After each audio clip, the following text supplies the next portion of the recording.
All right, hey everybody. Glad you could join us today. I'm Mike Hagerty. I'm the wellness coordinator at the Consiglio Wellness Center, and this afternoon I've got some very special people with us, and we're going to talk a little bit about what's going on with the CWC, the Consiglio Wellness Center in Blue Springs, and we're also going to talk a little bit about what maybe you can do in this trying times and make your life a little bit more simple. So I've got Casey Haase with us, who's our personal trainer that was jumping on board with us here just recently as we kind of came to a screeching halt with the coronavirus. And hopefully we can get back on track with Casey very soon. And then also Sherri Bennett. And Sherri, as many people probably know, very closely associated with the CWC and her role in the clinic. So these two gals have joined us today, and we're going to kind of talk amongst ourselves and see what we can come up with and maybe help people out a little bit. So Casey, I'm going to let you introduce yourself first. So tell us a little bit about yourself and what's going on in your world. So my name is Casey, and I am a personal trainer and own a business in Green Valley called Beyond Fitness. And so before all of this happened, Beyond Fitness was providing the Blue Springs Green Valley School District with workout classes in the morning and afternoon. And so right now we're at a screeching halt with classes in the gym and at the Blue Springs South Aquatic Center, but we currently are doing online personal training and classes as well for our clients. Awesome. Sherri, tell us a little bit about yourself. I know when I first met you, so impressed with your, not only your credentials, but what you bring to the table for the CWC and what you've been doing over the course of the last year since you come in and expanding the facility, et cetera. So tell us a little bit what's going on in your world. Oh yeah, absolutely. Like you said, my name is Sherri Bennett. I'm the director at CWC. I'm a family nurse practitioner as well, and I've been seeing patients for a while through the clinic, and a few months ago, I became the director, and so part of the role as the director has been to expand our services and see what else that we can do to improve the overall health of our employees and clients. And so, as Casey was saying, that we really got started here a couple of months ago at making a big impact and doing some things to help our employees have more access and opportunities to work together with us and their coworkers to do great things for their health. And unfortunately, coronavirus came to visit all of us and has affected each and every one of us in different ways. And we've been fortunate enough at the clinic to be able to continue to see some patients in person, but we've also had to add some telemedicine services so that we can see people with a much lower risk than having them come in and have a potential exposure. Yeah, and of course it was incredibly disappointing to me as well, because it seemed like since I came on board and trying to help getting the wellness side picked up, then all of a sudden we got hit with the coronavirus. But we had just got started with some classes at the new Blue Springs South Aquatic Center area, which was the former YMCA, which is undergoing some major changes. And hopefully by the time that the school year starts back up in the fall this year, we'll be able to utilize the facility and get some more classes started with the help of Casey and her team. And, we were doing some yoga classes and some circuit classes in there, which was really exciting to see that get off the ground. And then boom, we kind of got hit with this coronavirus. But I'm very confident that we'll be able to pick back up here soon and get things back on track. So along with that said, I guess one of the things that kind of comes to mind is where are you guys at in your lives? I know that, Casey, you got some young kids at home and you're trying to manage your business and doing an online presence with your workouts, et cetera. And Sherri, you're trying to maintain the clinic and keep things going. We all have our own personal issues, but at the same time, what would you suggest in regards to trying to help some other people maybe deal with some of these things and being professionals in the game how would you go about that and offering some assistance?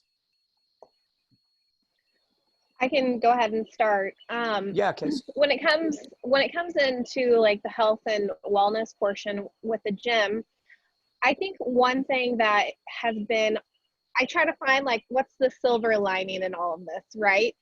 And so for myself, there are a lot of resources with working out. We offer online classes, but you're also seeing other gyms doing the same thing, and they're kind of changing their business model. So being able to find classes to work out, movement.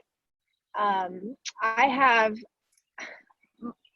no workout done is really a bad workout right now. If you can just move, set your timer for 10 minutes, go for a walk, and just get out and about,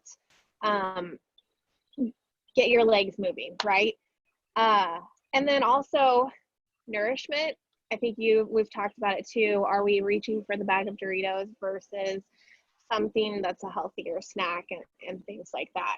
So definitely take advantage of the awesome resources that are out there, because there's just a ton of stuff that's kind of getting put out into the World Wide Web right now. Yeah, and one of the things you brought up real quick before we have Sherri jump in, but you mentioned movement. You also mentioned exercise. Philosophically, your thoughts on an approach towards that mentality. You mentioned it. Sometimes it's just a good idea to get out and move and get a walk in. And I think maybe some people think that, well, if I'm not doing a full-fledged exercise program, I'm completely failing. So what are your thoughts there? Yeah, I think that, I think when you get in that mindset of you have to be at the gym and you have to put in the hour of weightlifting or whatever, that can be a daunting task. And so when you step back and take a look at it, really, if you're doing like a high intensity or a Tabata, you can change things up. You don't really have to go into that gym for an hour or anything like that. I also find, and I don't know, Mike, if this is similar to you, when I took that pressure away from myself and I said, you know what, today I'm just going to do a 10-minute walk. All of a sudden, it wasn't becoming like it wasn't like, I wasn't like, you know, I was looking forward to it. I'm like, I only have 10 minutes. And then that 10 minutes all of a sudden became 20 minutes. And I wasn't like, you know, just regretting that I had to go to the gym or anything. And so you want to find something that you enjoy doing, and it doesn't have to fit in the box of a gym. And I think so many times people think, in order for me to be healthy, I have to go to a gym or I have to lift weights. And it could be just simply getting out in the garden, working, you know, squatting down, getting into the garden and things like that can be part of it to get you going, right? Absolutely. So it's looking outside the box. Yeah, I like that. And the other thing is I just had listened to one of my go-tos, Ben Greenfield, the other day, and talking about some things. And sometimes just that terminology of exercise, especially for women, for some reason, has this really negative connotation, because as they've seen exercise, their programs in the past has always been tied specifically to weight loss and things like that. So consequently, it comes with this negative connotation. And during times of stress, you throw that on top of it. And now all of a sudden it's like, I don't want to have anything to do with exercise. But if you can put it in a framework of movement and getting people out and doing things, whether it's a walk, a bike ride, keep it fun, enjoyable, it can still be something very productive. So, Sherri, I'm sorry, go ahead. Oh, sorry. Well, and the key too is being consistent with it. If you take like all the weight loss stuff and you throw that out the window and you're like, you know what, I want to live a better lifestyle. So I need to move and I need to eat healthy. And when you take that pressure of losing the weight off, the outcome of doing those things consistently, the weight loss just happens. But you don't have to put that pressure on yourself, if that makes sense. Absolutely. Sherri? That is great information. I think what I would add to that is, you know, there's been obviously a lot of discussion about this as far as the information, the statistics that have been put out there by credible resources that actually have had some of the details wrong, and even by some not so credible resources, and it's really difficult to discern what's true and what's just a scare tactic. Um, and I think the important thing there is to look to the people that you know to be credible. Look to the people that have already provided you good medical care, that have provided you sound advice in the past. And I think we all have a tendency to hop on the internet, and if it's on the internet, it has to be true, right? And so we get a lot of bad information, and then we say it, share something with the next person, and then they share it, and the next thing you know, there's this crazy myth going around that everyone's believing, and it's scaring everyone half to death. So my advice there would be to reach out to the trusted medical professionals that to give good information. Secondly, to kind of piggyback on the kind of things that you can do from home. This goes way back, but one of the things that Children's Mercy provided in the past in regards to preventing childhood obesity, one of the top things that they recommended was to sit down at the dinner table together as a family. And so even if you weren't eating, something, right off of a sorry, my grand dog decided that she wanted to say hi. I love it. So anyway, the point was that even if you're not eating the picturesque meal that has, all the fruits and veggies represented, that act of sitting down together and communing together really is impactful, even if nothing else from a mental health standpoint. Getting together and sharing with each other the day's news, whether good, bad, or indifferent, and talking together. It's also, research has proven that by eating together as an intentional, mindful act of eating a meal, you tend to not overeat as much as if you take your plate to the sofa in front of the TV and you just keep shoveling it in, not even thinking about it, and you might probably not even enjoying the taste of the food and find yourself overeating. So again, like Casey, if I'm going to find one silver lining to some of the things going on, I'm hoping that it brings people together as families, and it affords for more home cooked meals and eating together at the dinner table. And for those, maybe, just conversely, for those that are single or live alone, I'm hopeful that they too are taking advantage of, like we're on now with this teleconference type call. I'm hoping that they are virtually joining friends and family for meals and conversations, so that we're really focusing on the importance of our mental health, in addition to staying well and hopefully not spreading the coronavirus, but keeping our minds healthy as well. Yeah, excellent points, guys. The one thing that I would also say that comes to mind for me in this time where you're spending a lot of time around the house or in the house, and I just feel it's like a real opportunity for us to do one thing in particular, and that's to get rid of the stuff that's not serving us very well anymore. And there's a very popular term that people use for that right now. It's decluttering. And that means decluttering, all the things that aren't helping us maybe move forward in our life. And that could be food that is in the pantry that's not healthy food, that we can just say, you know what, this isn't necessary anymore. If you feel like donating it, donate it. If you want to get rid of it, just get rid of it. And then certainly other things that maybe that's in the way of you having like a little nice exercise area in your house where you could do some simple push-ups and sit-ups and band work and things like that. But you know what? It's just so darn cluttered downstairs in the basement. I can't get to that. And so we tend not to exercise simply because we're limited because of our own constraints in our house. Those are the things too that at this point in time, I think that would serve us incredibly well, is just to get rid of those things in our house that have for a long time been distractions in helping us become much more healthier people. So those are things too. We think about what should we do or what shouldn't we do. In my mind, one of the things that's easy is just start getting rid of some things that aren't helping us. We don't want to go too long in the tooth with this, but let me put it to you this way.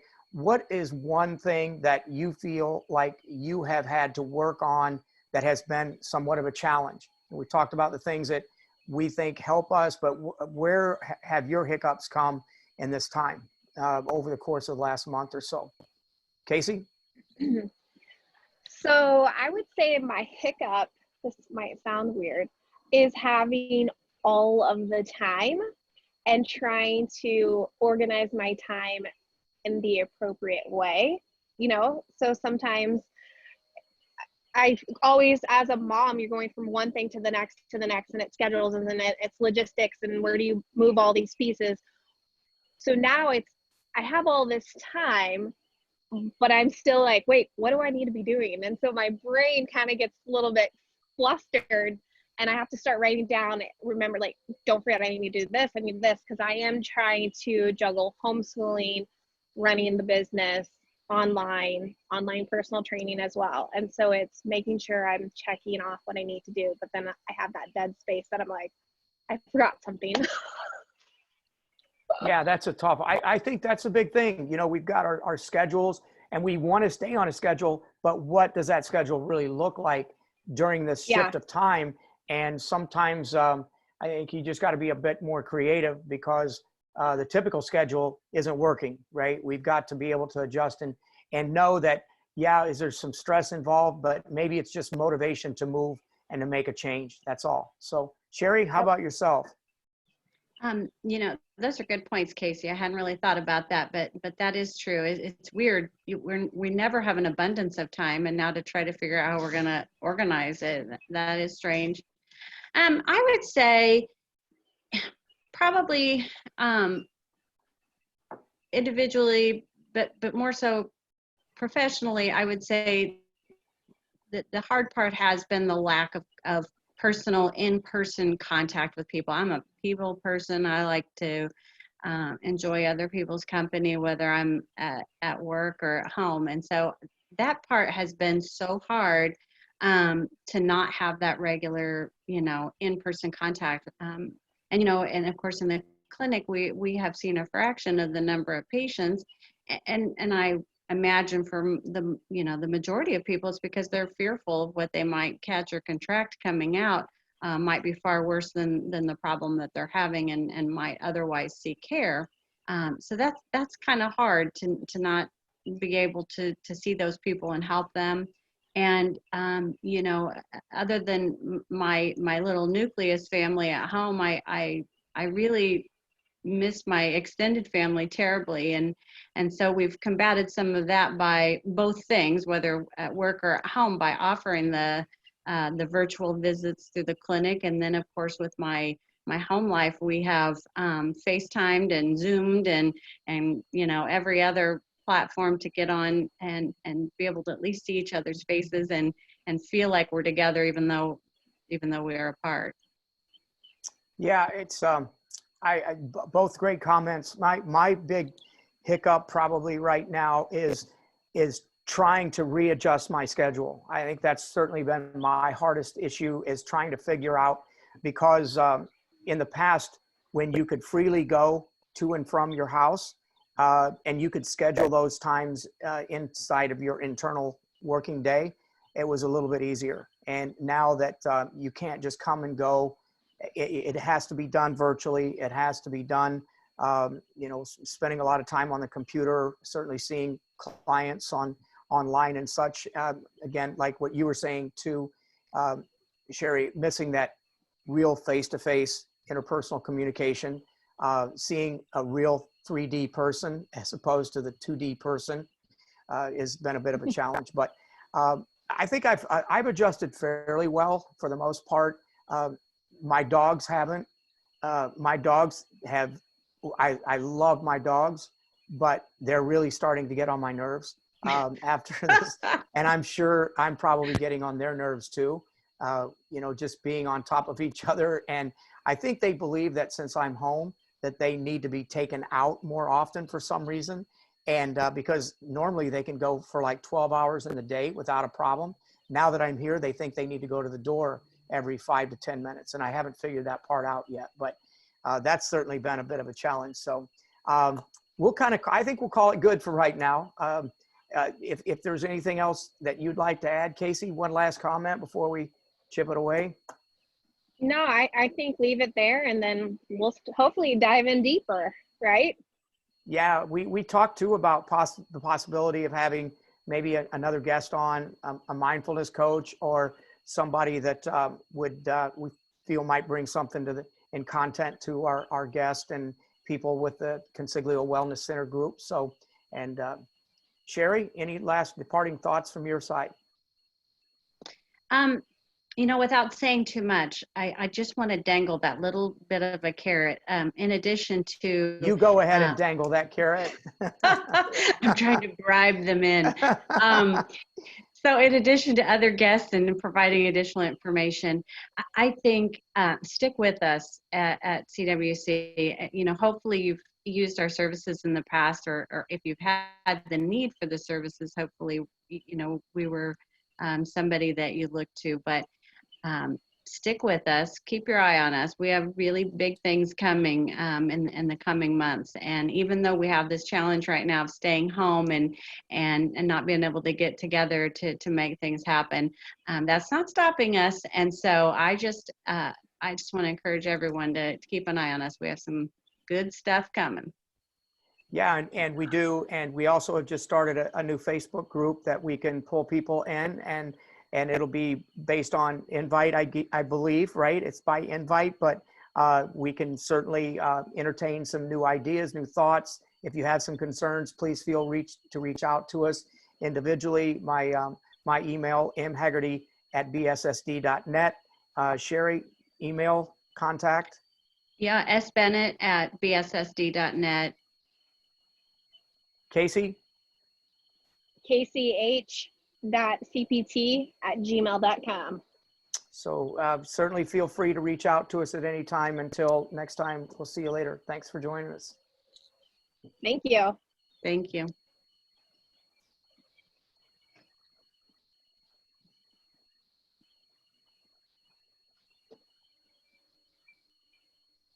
We're watching the master work right now. Hit the stop record button.